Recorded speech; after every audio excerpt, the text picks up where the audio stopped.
Good evening, students. I'm Ankit and you're watching the Indian Express analysis, which goes live every day at 4 p.m. and today is 9th of June. It's actually quite hot today out here in Delhi. So please give me a minute. Let me calm my senses. We'll start our today's discussion by discussing these 5 articles. These articles, I've majorly picked them up from the Saturday's newspaper because you understand Saturday we did not have a session, but there were many important articles which isn't right for me to leave them behind. So I'll discuss today's article and tomorrow I'll try to cover the rest of the article from today as well as from tomorrow's newspaper, right? And this is majorly from Saturday's newspaper, right? We'll start off our today's discussion by discussing Chenab railway bridge, which was inaugurated on Friday by Prime Minister Modi. This is a very important bridge, not just from economic perspective, but also from science and tech perspective, because the efforts, the time, the engineering that went into constructing this railway bridge is enormous. So that railway bridge becomes important from our exams point of view. Also, the river over which this bridge was constructed, Chenab river, also is an important tributary of which river? Of Indus water tree, right? And this river was also regulated by Indus Water Treaty. So obviously, this river also becomes quite important in addition to the railway project under which this Chenab railway bridge was constructed. So we'll discuss entire bridge, the railway project of Kashmir and the Chenab river itself in our today's video, which is relevant from GS paper 1 and GS paper 3, right? So these are the relevant paper for first article. In the second article, we'll understand the disease called as measles, because measles have been outbreak quite rapidly in the country of United States, and that is why measles disease becomes important from our exams perspective. We'll discuss each and every aspect of measles disease, and also we'll try to cover the prevalence of this disease in India, right? So this is relevant from GS paper 3 perspective, which is a part of science and tech syllabus, right? In the third article, we'll be discussing about biobank, which will be constructed by Delhi Zoo to preserve DNA of important species that are there in the Delhi Zoo. So what is the relevance of analyzing the DNA in terms of wildlife conservation? Why or how the Delhi Zoo plan to take this biobank or construct this biobank? What is the relevance of it? All of this we are going to discuss in our today's discussion, and this also is relevant from science and tech perspective as well as from environment and ecology perspective, right? So this is the third article. In the fourth article, we'll be covering a very important multilateral grouping known as BRICS. India is also a part of BRICS, and therefore BRICS becomes important from our exams perspective. How is BRICS formed? Who are its current members? Why is BRICS in use? Everything we are going to discuss, and this is relevant from GS paper 2 perspective, that is the syllabus of IR. In the last article, we'll be covering the newest ship of the Indian Navy, INS Arnala. What kind of a ship it is, who or which body has constructed the ship, all of this I'll tell you in our today's discussion. And this again is relevant from science and tech as well as internal security perspective, right? So important military platforms, be it aircrafts, be it ships, be it submarines, everything is relevant from our exams perspective. You need to understand this, right?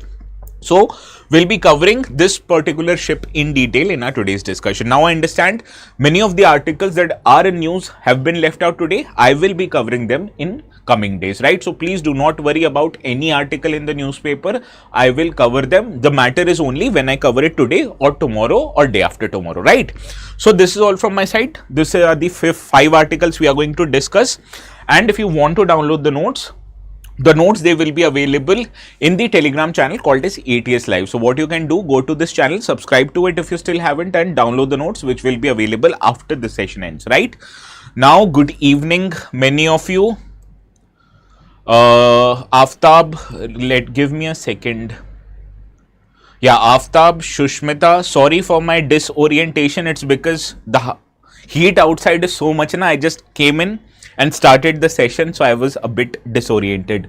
Aftab, good evening, good morning sir. Ambia class कब से चलेगा? I could not. Aftab समझ नहीं आ रहा आप क्या बोल रहे हो, एक बार फिर से बोलो. Shushmita, Arneet, Kanchan, Nishat sir, I started watching your video from June 1. You explain very well. Thank you, Nishat.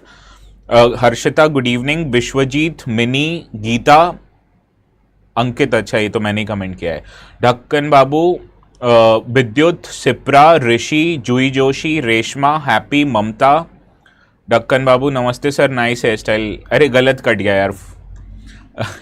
My usual hairdresser has gone for festival, so he wasn't available. Tony, good evening. Baga, good evening. All caught up, good. Craft Mistress, hi.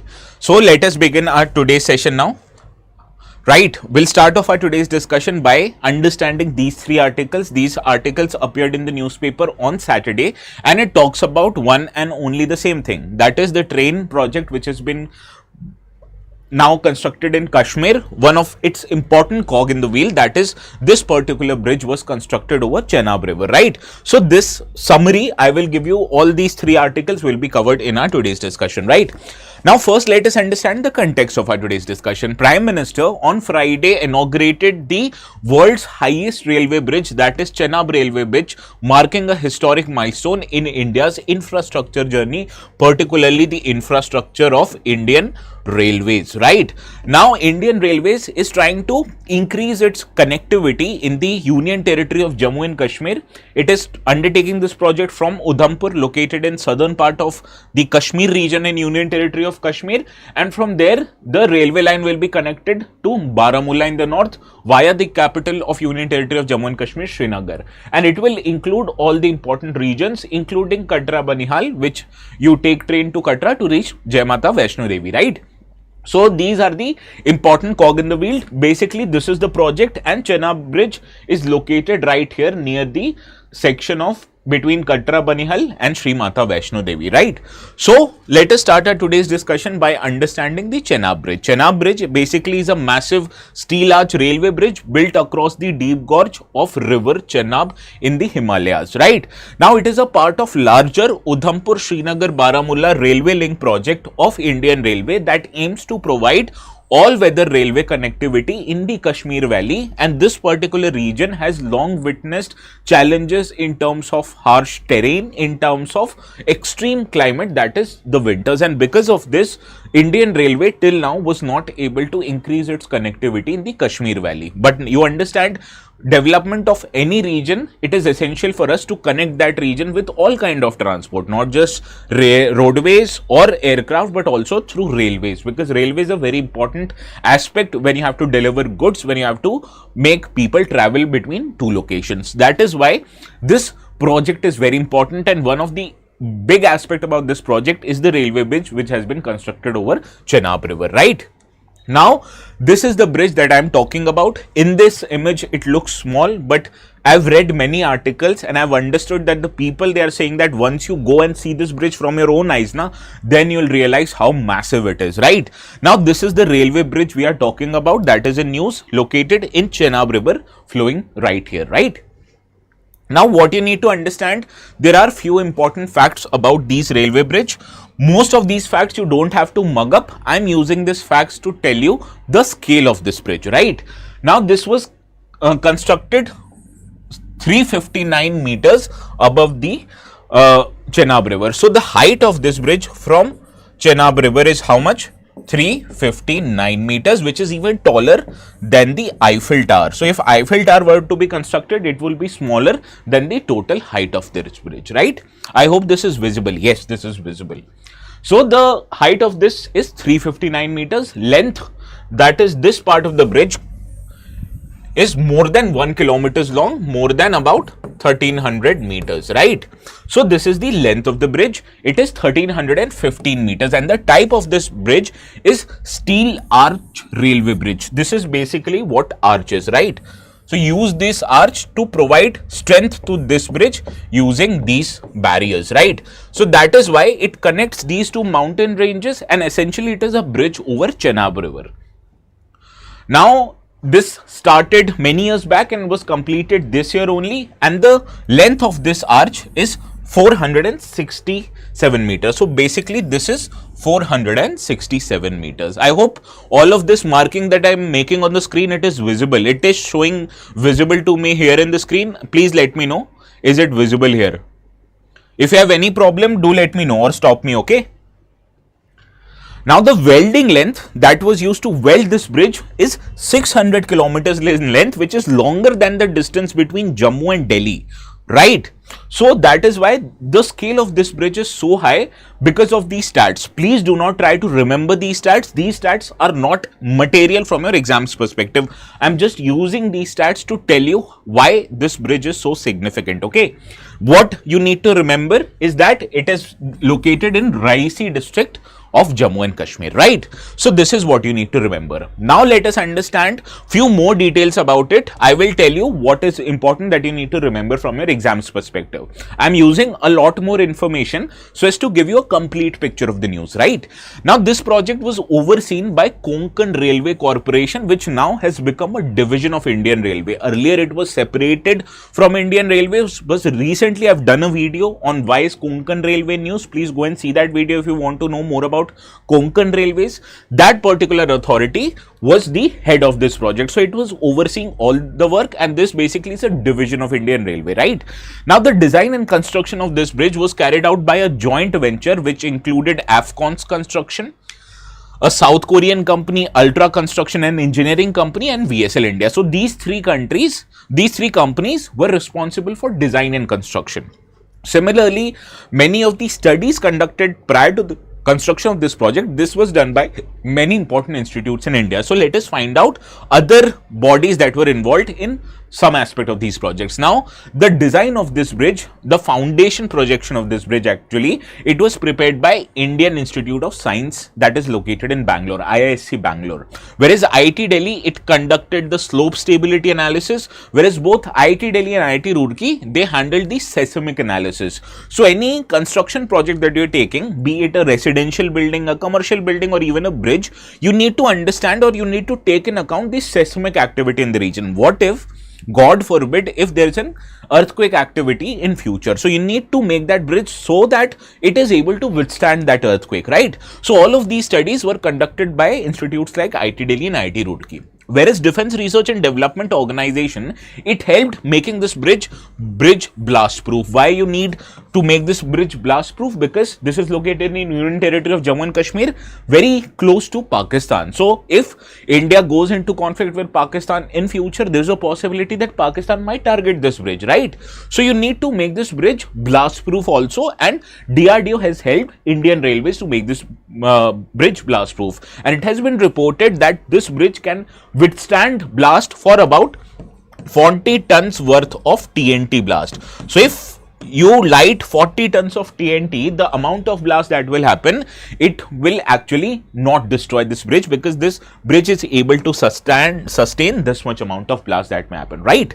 Similarly, other institutes, other bodies were responsible. For example, SAIL, Steel Authority of India, it provided the steel that railway used to make this bridge. Similarly, a Swiss company known as Mageba, it provided specialized spherical stopper bearings, which was essential in part of construction of this bridge, and it involved fabrication of 28,660 metric tons of steel, and also included construction of 26 kilometers worth of motorable road. So in order to deliver all these kinds of goods, to make this bridge, you need the way to help trucks move that mountain. So all of that 26 kilometers of road were also laid out. Similarly, a very sophisticated software known as T-class software was used for the project, allowing the engineers first to conduct a detailed design in terms of 3D, and based on that design, they constructed the bridge, and the modeling of that bridge was done using this particular software, right?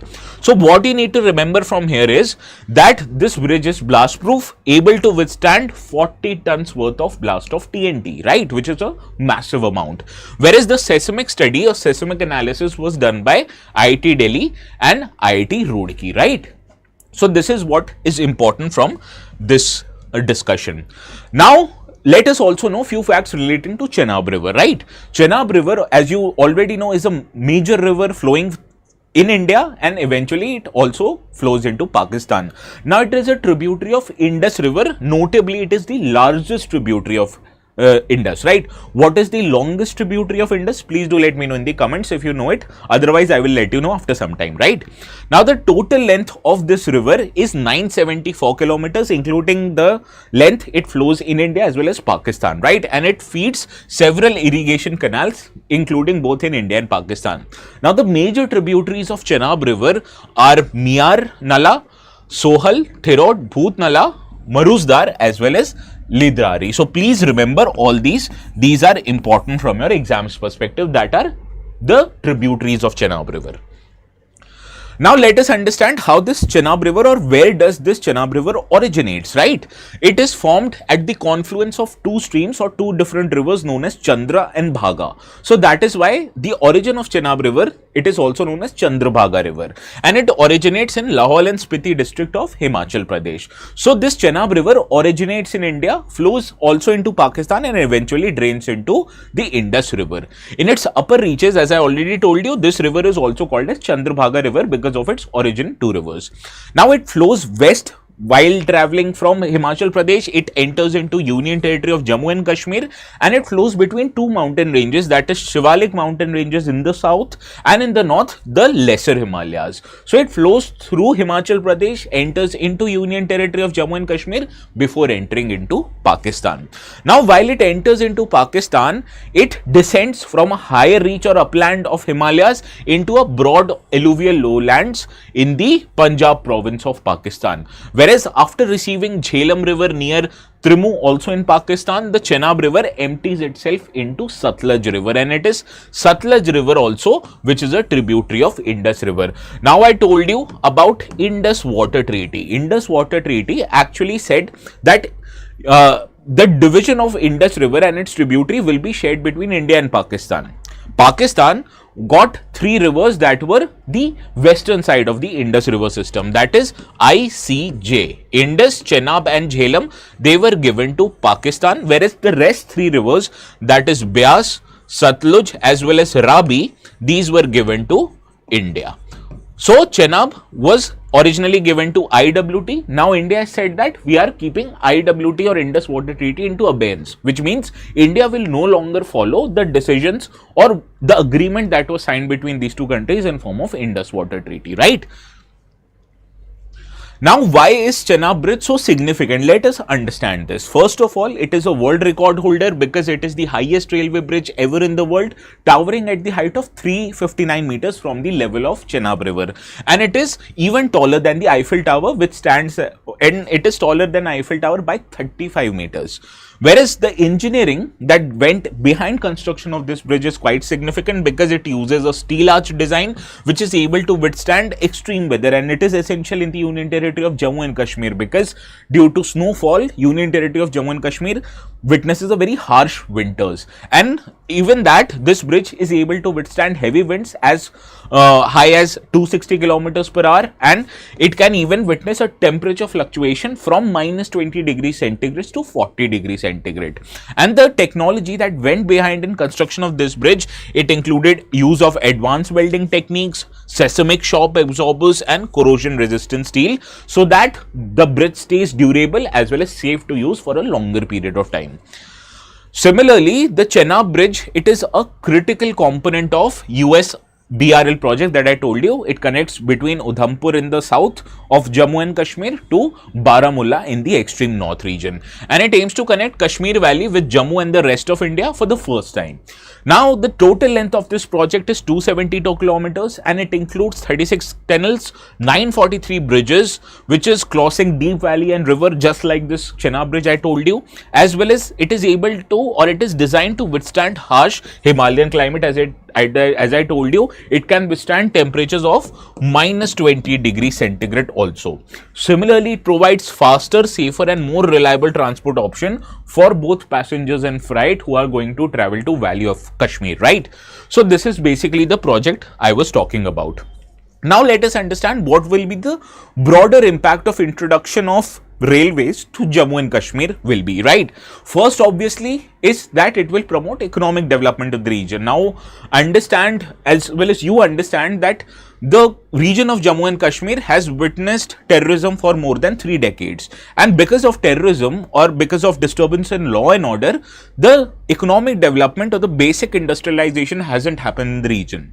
Now, to remove or to promote people to give up their arms and support democracy, you need economic development. And what better way to provide economic development is to provide railway connectivity, because once you provide railway connectivity, it will make movement of goods and services, movement of people much easier in the region. Therefore, it will accelerate trade, it will accelerate industrialization as well as agriculture in the region. What is one of the most famous commodities manufactured by the or cultivated by farmers of Jammu and Kashmir? Saffron, apples, they can be transported quite easily and quite quickly into different parts of the India using railway lines. Similarly, tourists who are wanting to visit Kashmir in future, they can also take these railway trains, right?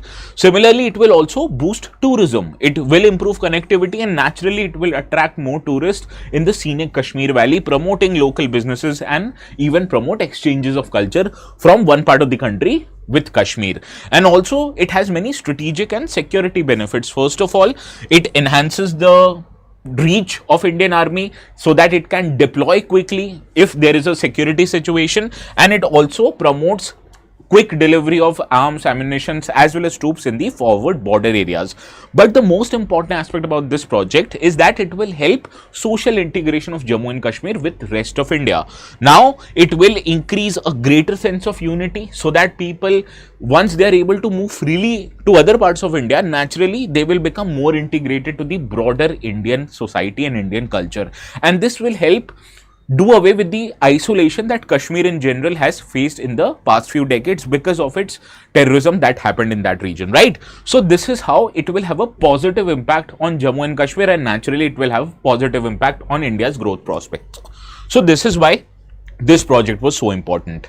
Now let's see how many of you are able to solve this question. This is basically an indirect question, but this is a PYQ, and from our discussion today, I am 100% able to say that you will be able to solve this question. Let's see how many of you are able to answer it correctly. Saujanya, good evening. Yes, Satluj is the longest river of Indus River Treaty. Largest is Chenab, longest is Satluj. Yes, Reshma, Mini, Baga, Tony, Jui, Dhakkan Babu, Tani, all of you are right. Satluj is the right answer, because I told you from our today's discussion, all of these rivers eventually merged into Satluj, and Satluj directly drained into Indus, right? So Satluj is the right answer. Now moving to the next article, this also appeared on Saturday's newspaper, and it talks about an increase in the cases of measles that have been found in US. Now this is a surprising aspect, because once you picture a developed country like US, you will picture that that country is free from all the diseases that might be prevalent in tropical countries like India, but this is not the case. So United States is currently facing a resurgence of measles with more than 1,000 confirmed cases. So this brought my attention to the disease of measles. So let us understand important aspects about this disease, and also we'll understand its prevalence in India, which is important from our exams perspective. So in prelims examination, they won't ask you the question, what is the prevalence of measles in United States? We are borrowing that news and we are understanding its context in Indian scenario, right? So this is how you read the newspaper. That is why you need these kind of sessions, so that it will help you understand what kind of approach you need to take towards current affairs. So let's get back to our today's discussion. Measles basically is a viral disease. It is a highly contagious disease that is caused by a measles virus, and it is a single-stranded enveloped RNA virus, right? It is a single-stranded RNA virus, and the transmission of this disease, it can happen through bodily fluids, like if you cough and sneeze. That if I'm an infected individual and if I cough and sneeze, the person standing in front of me can actually get measles. In addition to that, even through a direct contact with the nasal or oral secretion also, that can also transmit measles from one person to another person, right? So this is how this measles is actually transmitted. Now, this is a child I've taken the photo of, and this photo actually shows how measles are visible on the body of that child, right? Now, what you need to understand about measles, that there are several symptoms. I told you the rashes that happen on the body is one of the symptoms. It also includes fever with high temperature, runny or blocked nose, cough and sneezing, red and watery eyes, as well as white spots inside the mouth, and red rashes which appear 3 to 5 days after symptoms begin. So basically, rashes happen after 3 to 5 days before you get the virus, right? So this is how first these are the symptoms, and eventually red rashes will happen on your body. Now these symptoms, if not taken care of by a healthcare professional, it can lead to several complications in the body also. It can lead to ear infection, it can lead to diarrhea, pneumonia, and sometimes it can even lead to death. The fatality rate of measles, it basically is between 5 to 10%. So this is basically something you need to be afraid of. Now how to control measles. Now facts about measles, that it is a human only disease, which means any other animal or even another living beings, they can't be affected by measles. Now the best way to protect against measles is through vaccination, and the first effective vaccine against measles, they were introduced back in 1963, and vaccine are known to reduce the risk of measles by more than 20 times. So that is why vaccines are very effective in controlling measles. Now the government of India, to control the prevalence of measles in India, they launched a campaign known as Act Now, and this is basically a strategy aiming to eliminate measles and rubella in a manner much similar to how India eliminated polio as well as maternal and neonatal tetanus. So the objective of government's Act Now mission is to achieve 100% immunization coverage, especially among children, by ensuring administration of 2 doses of measles rubella vaccine. So the vaccines that is given in India to prevent the instances of measles are known as measles rubella vaccine. Now, under the universal immunization program, under which government undertakes immunization for several diseases, government also provides the measles rubella vaccine free of cost to all eligible children, and these children, they are administered 2 specific doses of measles rubella vaccine. First, it is administered 9 to 12 months after the child is born, and eventually it is administered 16 to 24 months after the child is born. Now currently India's MR vaccination coverage, that is measles rubella vaccination coverage, it stands at 93.7% for the first dose, whereas 92.2% is the coverage for second dose. What was government aiming at 100% coverage? So that is why India has a long way to go to achieve 100% coverage. But the good part is India is able to witness a remarkable decline of 73% in the measles cases and 17% reduction in rubella cases because of administration of measles rubella vaccine. So that is how government is using this vaccine to decrease the prevalence of rubella. We are on right path, but we still have some way to go before we are able to achieve eradication of measles in India, right? Now let's see how many of you are able to solve this particular question. Yes, Lydia, Sipra, Rishi, all of you were right. Last wala question was option D.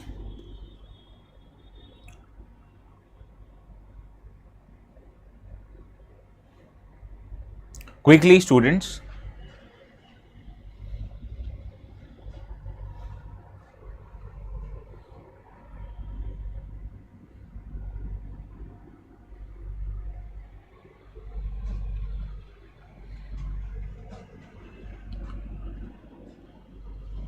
Well, Joey, you are a doctor. I hope you should get at least this question correctly, right? If not others.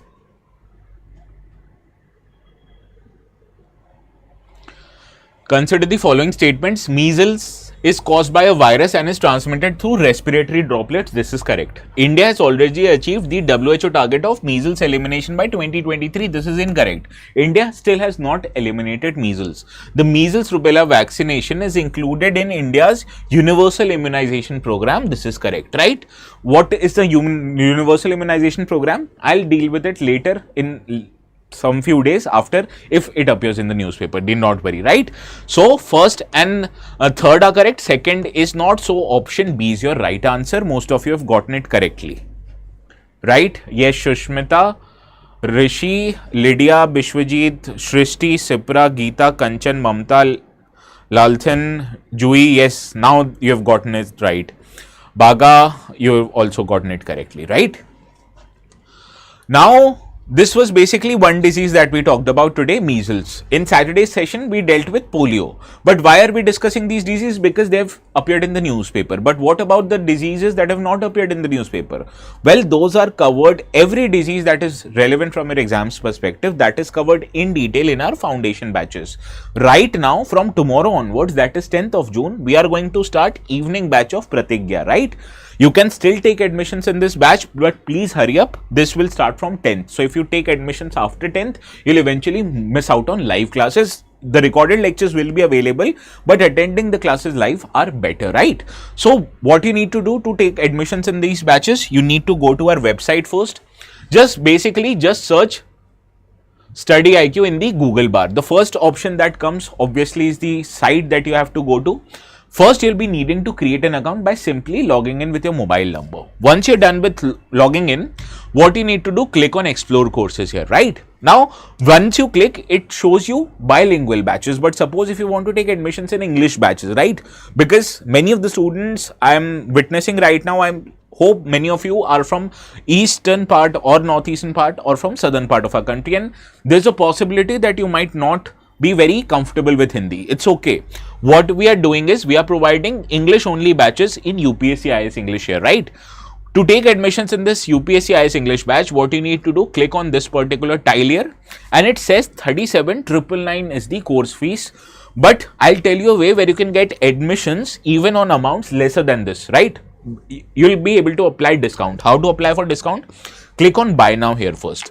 Here there's an option to add promo code. Click here and write ATS live, which is the code flashing on the bottom half of your screen, and click on apply. See, write ATS live, ATS live, and click apply. Once you click on apply, see the discount of 7,000 rupees is now applicable, and the diamond course is available at 30,999. Platinum is at 27,500 and gold is at 16,999. And you're getting these amounts, that is a discounted amount, only after applying the code ATS live.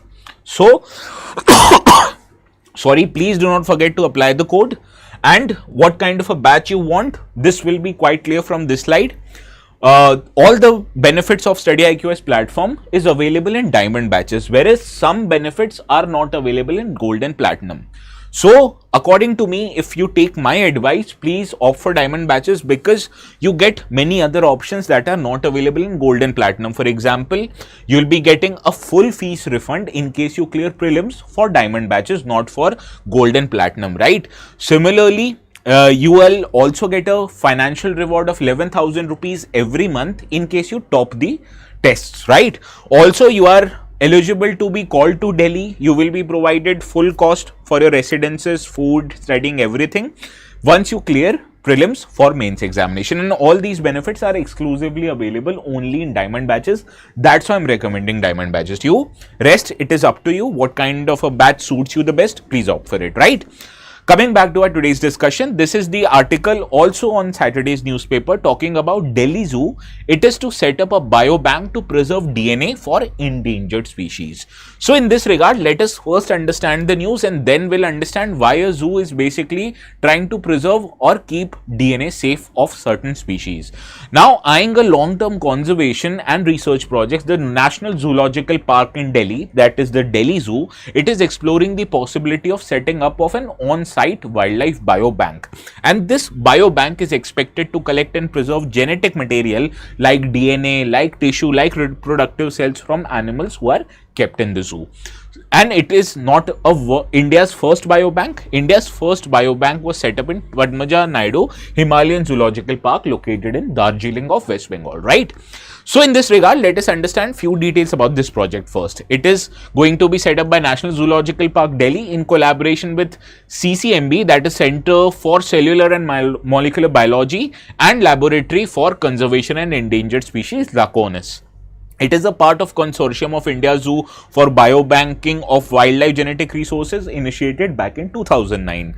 Now, the intention of this setting up of a biobank is to aid in long-term conservation, research and health interventions. How they plan to do this, I will let you know eventually in our today's discussion only, no need to worry. Now, it also supports ex situ conservation efforts of Central Zoo Authority. You understand the difference between in situ and ex situ? In situ is basically conservation inside that particular zoo only. Ex situ basically mean conservation in different locations. Ex is different, in is the same location. This is the difference between these two words. Now, the species that are given in the or that are kept in Delhi Zoo, some of them are very important, and these are also mentioned in India's Wildlife Protection Act 1972 in Schedule 1 and Schedule 2. Some of the species that are mentioned in Wildlife Protection Act and also there in Delhi Zoo, they include Asiatic lion. Already we have covered a separate video on it. Bengal tiger, we regularly cover Bengal tiger. Indian elephant, Indian rhinoceros, we have recently done a video on Kaziranga. I hope many of you must have seen it. Similarly, Indian wolf, Indian bison, dhole, we have already done this. Deer, Himalayan black bear, ghadial is a critically endangered species. Marsh crocodile, Indian rock python, spectacled cobra. Basically, these species are there, and these are endangered species, not as per IUCN, but as per Wildlife Protection Act. Please remember that. And therefore, protecting these kind of species and ensuring their conservation, the Delhi Zoo is creating a biobank. Now, let us understand why is protecting DNA of these species so important. First, let us get a very basic idea about DNA. DNA is basically a hereditary material in all living organisms, be it animals, be it humans like you and I. We all have DNA, and DNA, it carries genetic instructions which is used in growth and development. So basically, my height, my color, my hair, all of this is determined by DNA, right? And it also determines how we function and how we reproduce. Similarly, the children of a human being, they have same or a similar DNA as their parents, right? That is why you understand or you do DNA testing to establish the parentage of a child, right? And each cell and the organism in a particular living being, they have the same DNA, right? And it also makes a unique identity about a species and even of an individual. So humans, they'll have a similar DNA and that will be very different from say monkeys. Many of the elements of both humans and monkeys will be similar, but also there will be a significant difference that lends humans their character and monkeys their character. And it also provides what is unique between you and I, right? So basically, no two person can have same height, same weight, same color, same face. Why? Because of the differences in the DNA. Now let us understand why is preserving DNA so important from wildlife point of view, right? Now, by preserving DNA, what the government or what the zoo wants to do, first of all, it will help them in identifying and classifying the species. First of all, there are many species that look similar, but they might be genetically different. So how will you identify that species X and Y? Although if they look similar, how are they genetic different? You can identify by them by DNA analysis. Similarly, you can also assess the genetic diversity, because the diverse is the genes of a particular organism. That organism will be able to sustain its life in different kind of a scenario in different environments, right? So genetic diversity assessment is one of the key aspects why you take DNA analysis of an animal. Also, it helps the authorities to monitor and manage the population of a particular animal.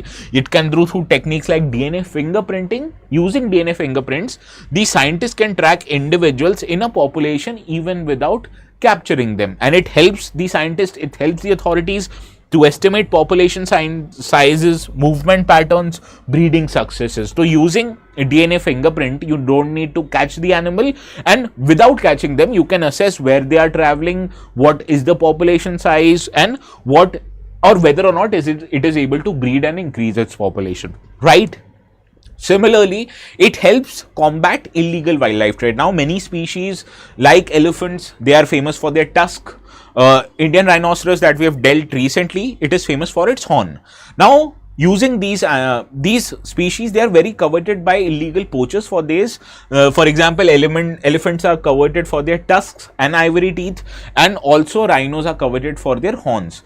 And basically, by understanding the DNA analysis, you can trace the geographical origin of any commodity that you find in the black market. So suppose if you are finding an Indian rhinoceros horn, you'll be able to point it out that this illegal poaching might happen somewhere in Assam, right? So it helps you curb these instances of illegal wildlife trade. Similarly, it also helps authorities to reintroduce and do breeding program of species. For example, in captive breeding and species introduction, it helps you select genetically suitable individuals. So that is why India was able to understand the genetics of cheetah, and that is why it was able to pinpoint that it will settle these cheetahs, bringing them from Africa, and it will settle them in Kuno or in Gandhi Sagar Wildlife Sanctuary, right?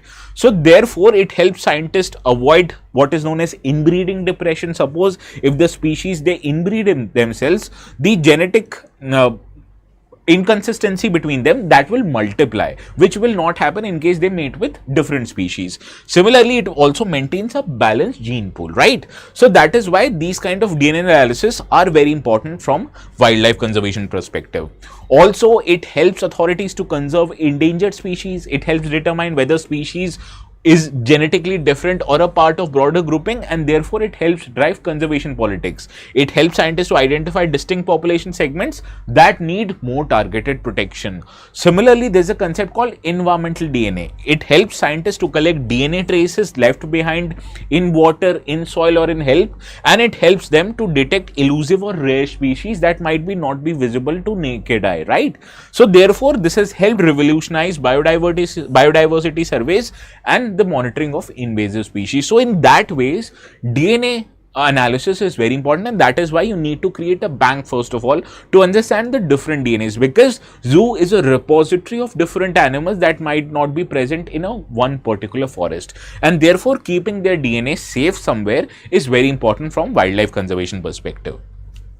Now, let's see how many of you are able to solve this question. Basically, a similar question appeared on applications of artificial technology or artificial intelligence. I've changed that question to suit our today's discussion, and this is similar to the question of artificial intelligence that appeared in 2020. Let's see how many of you are able to answer this question.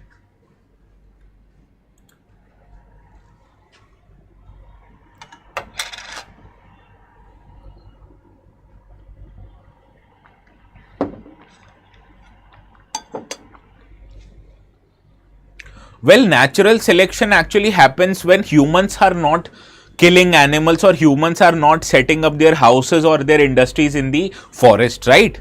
If you let nature prevail in its original form, then only natural selection will happen. But if you introduce a human element into it, that will change the natures, and it will tilt the balance away from nature and towards humans. Because humans, although they are very smart, but they are also very dangerous as compared to existence of other species. So I guess there is a crocodile park in Chennai. So in that crocodile park in Chennai, there is a separate cabinet, and that cabinet says that open this cabinet to know who is the most dangerous species in the entire world. And when you open that cabinet, you will see a mirror. So this basically shows that humans are the most dangerous species on earth. Understood, Baga?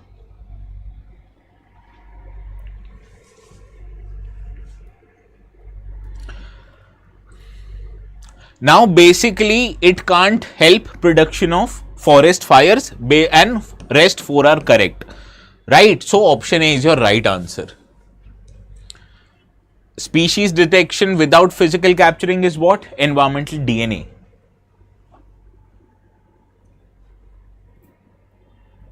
Yes, all of you are right. Option A is correct. Now, moving to this next article, it talks about Parliamentary Forum of BRICS as they have condemned the attack that happened in Pahalgam, right? Now, BRICS Parliamentary Forum, it condemned the Pahalgam terror attack and pledged collective actions against such instances of cross-border terrorism. Now, what is a BRICS Parliamentary Forum? Now, I told you BRICS is a multilateral grouping consisting of many countries. We'll know more about BRICS in our today's discussion only. Similar to that, there are many associated forums of BRICS. Suppose when parliamentarians, they are interacting in a platform, that is called as BRICS Parliamentary Forum. Similarly, there is a BRICS Industrial Forum that will help interaction of industrial houses or industrial companies of these member nation countries, right? And this BRICS Parliamentary Forum, it is a vital platform for dialogue among parliaments of the BRICS member countries, and the chairmanship of this forum, it rotates among its members annually. Recently, the 11th Parliamentary Forum concluded in Brasilia in Brazil. That is where the BRICS Parliamentary Forum, where it condemned the Pahalgam terror attack. The next year's Parliamentary Forum is going to happen in India, because India was handed over the chairmanship of this particular forum for 12th BRICS Parliamentary Forum, and it is scheduled next year in 2026, right? Now, coming back to BRICS. BRICS is basically a multilateral grouping of many countries. It originated with 4 members known as BRIC: Brazil, Russia, India and China. And this term was coined by the bank known as Goldman Sachs, highlighting its founding members, that is Brazil, Russia, India and China. Now the current membership starting from 4, now it has extended to 10. South Africa joined this grouping in 2020, lending the name of this group from BRIC, it was extended to BRICS, BRICS, and in 2024, Egypt, Ethiopia, Iran and UAE became the full members. Now in 2025, Indonesia has become a full member, whereas countries like Belarus, Bolivia, Kazakhstan, Cuba, Malaysia, Nigeria, Thailand, Uganda and Uzbekistan, they are being introduced into BRICS, not as members but as partner countries. So please remember, these countries are partner countries, whereas the membership of BRICS are 10, original 4 plus South Africa, then you add Egypt, Ethiopia, Iran, UAE as well as Indonesia to it. Indonesia is the latest member of BRICS. Now BRICS collectively, why it is so significant? Now BRICS represents about 50% of global population, to be precise 49.5% of global population. As world's two most populous countries, India and China, they are the members of BRICS. Similarly, it represents 40% of global GDP. World's second and fourth largest economy are parts of BRICS, right? And it represents 26% of global trade. Now the chairmanship of BRICS, it rotates annually among the 5 members of BRICS, that is Brazil, Russia, India, China and South Africa. And the chairmanship of BRICS next year will be given to Brazil, right? Now, there are important summits that have happened for BRICS. Its first summit happened in Russia. One of the more notable summits of BRICS was its 6th summit, which happened in the Fortaleza in Brazil, which also was notable for establishing of New Development Bank. What is New Development Bank? I have covered it recently in one of our Indian Express analysis sessions only. If you want more details about NDB, please let me know. I'll do a separate video on it, including everything, BRICS, NDB, everything. Now, the most recent summit of BRICS happened last year in Kazan, Russia. That was 16th summit, and the theme of this summit was strengthening multilateralism for just global development and security.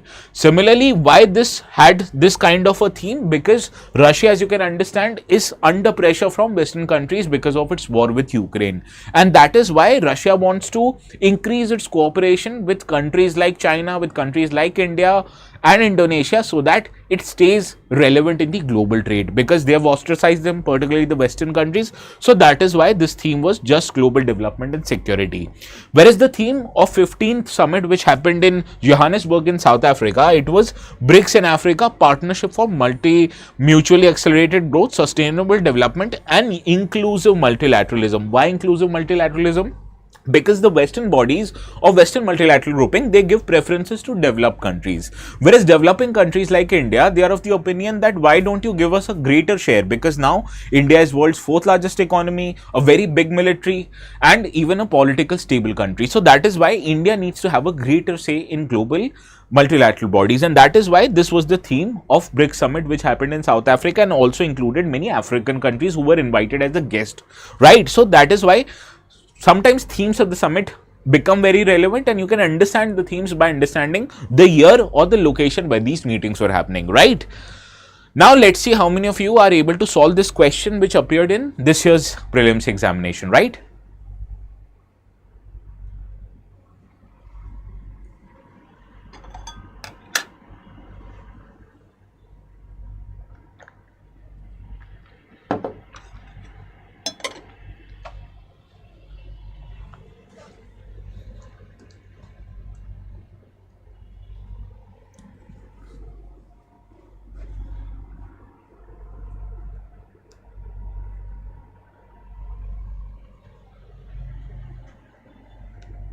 Yes, option A is the right answer.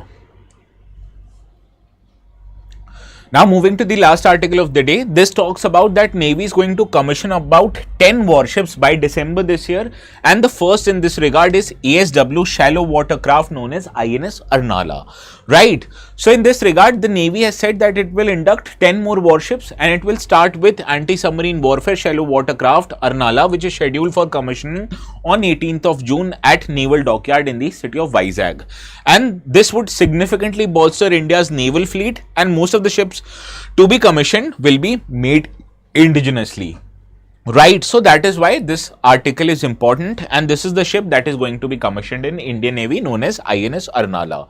Now let us understand few more details about the ship. This is first among the class of ship that will be known as anti-submarine warfare ship. Why you need anti-submarine warfare? Because the prevalence of submarine and the relevance of submarine in naval warfare is increasing, and most likely the fact of promoting these kind of development of these ships are the submarines from China that is increasingly deployed in Indian Ocean region. So as to able to detect those submarines, we need the kind of technology that will be there in these kind of ships. Now this ship is built by Garden Reach Shipbuilders Limited, which is a PSU of Indian government, and in a joint venture with L&T Shipyard. This is a PPP project, right?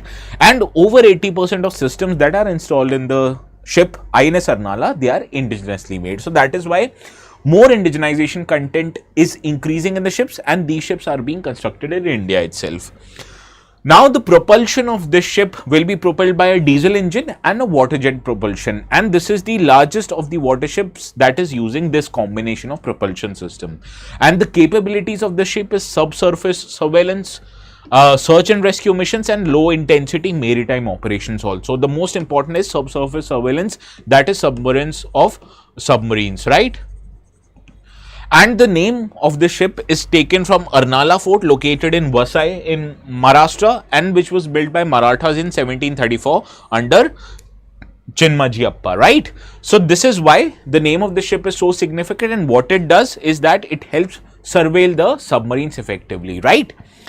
Now, before concluding our today's session, let's see how many of you are able to solve this question. In 2016, a question appeared on what is INS Ashtradharani. So, similarly, I've changed that question to suit our today's discussion.